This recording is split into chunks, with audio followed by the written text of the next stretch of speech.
blowing again, my and then ears it out. was just her hair. Oh my god. Terrified. Okay, she's back. A good boy protects his family. You ain't no good boy. She disappeared. She's so disappointed. She's so upset that she keeps I wish I disappearing. could take it all, but I can't. I just don't. I don't understand why you couldn't have just taken care of the problem when you had the chance. Taking care of the problem? Do you hear yourself? Yes, I hear my goddamn self. I may be old, but I ain't deaf. I'm a police officer! Oh, so now I'm blind, you motherfucker. I don't think he's fucking you, old lady. Oh, you just flashing that badge around like it's worth $1 billion. The only reason you got it is because Hank got killed in a gypsy fire. Ma. Well, Don't, Ma. Don't, so you shouldn't me. say the G word, apparently, so Don't you tell me what to do. And don't you go around. Yeah, Don't you go around like you better than everybody else, because you ain't. Would you please sit down? Don't you tell I me don't think what she can to sit do. down. Piece of Fucking, shit. well, she's a hair. doesn't She have doesn't an a ass. butt. Yeah, like that is fucking terrifying. Yes.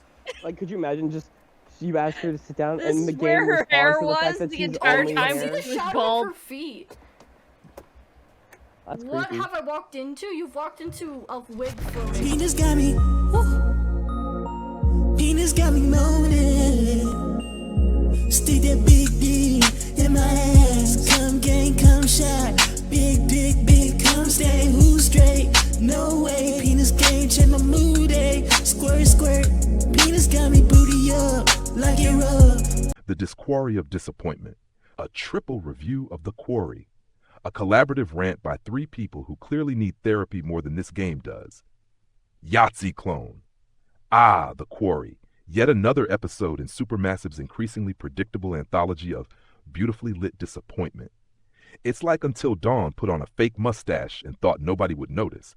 You liked branching horror, right? It whispers. Well, here's the exact same game again, but with werewolves, ghosts, and about as much suspense as a damp sandwich. Sterling stand-in. I'll give them this. Supermassive knows its formula. The problem is, it's the same damn formula every time. If you've played one, you've basically played them all. It's like they keep reselling the same haunted house, just with different wallpaper. Ghosts one year, cultists the next, now hairy men who moonlight as werewolves. Bravo, you've reinvented the Scooby-Doo model of horror. Angry Joe Doppelganger. And the soundtrack. Who picked these songs? None of them match what's happening. You've got a tense scene where someone's running for their life, and suddenly it's like Guitar Hero Campfire Edition. What is this? It's tonal whiplash, that's what. 1 minute you're in mortal peril, the next you're waiting for your Spotify algorithm to apologize. But the real horror here isn't the monsters, it's the illusion of choice. Sterling stand-in, exactly. Unlike Until Dawn, where choices actually mattered, the Quarry just lies to you. Pick up the rotor arm to save the van? Doesn't matter, darling. Risk drowning for it anyway, because plot says so. Spare the Hackett family? Tough luck, because Travis still wants to chew your face off for defending yourself 3 chapters ago. Angry Joe Doppelganger. Oh yeah? And if you miss some random stuffed bunny in a cabin, congratulations, your final girl dies a stupid death. Why? What designer hates us that much? It's as if the game punishes competence. Fail a quick time event? Great, you get a dramatic emotional scene. Succeed? Enjoy 5 minutes of walking through the woods at the speed of continental drift. Good job not dying, the game says. Now go stare at trees. Sterling stand-in. That's genuinely the worst part. The best version of the story is the one where you screw up. What kind of sadistic design philosophy is that? It's like being told the director's cut of your favorite movie only plays if you forget how to use a controller. Angry Joe Doppelganger. And the story. Predictable as hell.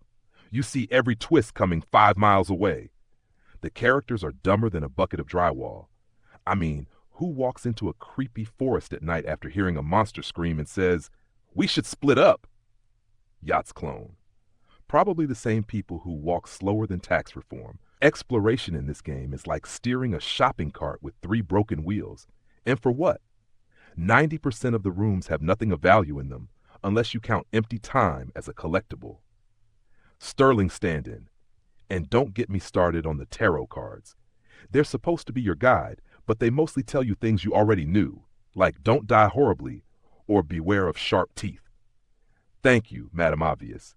Yahtzee clone. Meanwhile, evidence collection gives you lore so shallow it makes Wikipedia look academic. The movement is molasses slow, the exploration unrewarding, and the dialogue? An unholy fusion of CW melodrama and corporate HR training videos. Angry Joe Doppelganger. And nothing happens for the first 2.5 hours. 2.5 hours of cringy small talk. I'm screaming at my screen, when do I get to kill or be killed? Sterling stand-in. Once it does finally get going, though, well, it doesn't. The tone nosedives from horror movie with potential to sci-fi channel B-movie marathon. I'll give it this, as a movie, it's actually enjoyable. As a game, it's like watching a film while occasionally being asked to press square so the projector doesn't explode. Spoilers ahead, but really, you'll see them coming anyway. Yahtzee clone, the plot makes no sense. Werewolves and curses and some ghost lady whose purpose is as clear as my tax forms. The ending fizzles out like a wet sparkler. All build up, no payoff. Sterling stand-in. Exactly. No one meets up, no conclusions, no closure. It's as if the writers forgot half the cast existed. The curse origin twist is laughable. And the supposed emotional depth of Travis taking 6 bloody years for a single shot? My God, I've seen paint dry faster than that man's decision-making. Angry Joe Doppelganger. And that podcast in the credits. Who approved that? I don't want to hear 2 true crime TikTok hosts giggle over my bad ending. What a slap in the face. Yahtzee. So yes, the Quarry. Great concept, terrible execution. A buffet of missed opportunities slathered in cinematic pretension.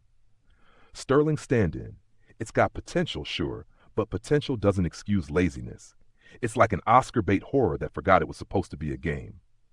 Angry Joe Doppelganger. In conclusion, it's a waste of time and money. Very disappointing. And I want a refund. Damn it! No 5 good points. 1 cinematic presentation, genuinely impressive visuals and facial animations, looks like a playable horror film. 2 voice acting, A-list performances, Ted Raimi, Justice Smith, Brenda Song give the script more life than it deserves. 3 branching potential.